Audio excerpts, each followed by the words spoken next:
চোখের নজর কম হলে আর কাজল দিয়ে কি হবে? চোখের নজর কম হলে আর কাজল দিয়ে কি হবে?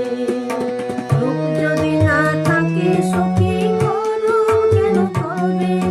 রূপ যদি না থাকে সখী করো কেন তবে?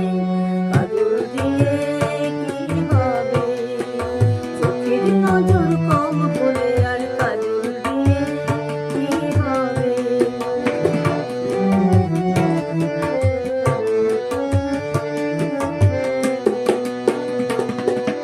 মন যদি না মানে খোলো, মন যদি না মানে খোলো, কণ্ঠে দিয়ে মনে হার, চোখ ভোলানো যায় গো শুধু, মন ভোলানো যায় না। মন যদি না মানে খোলো,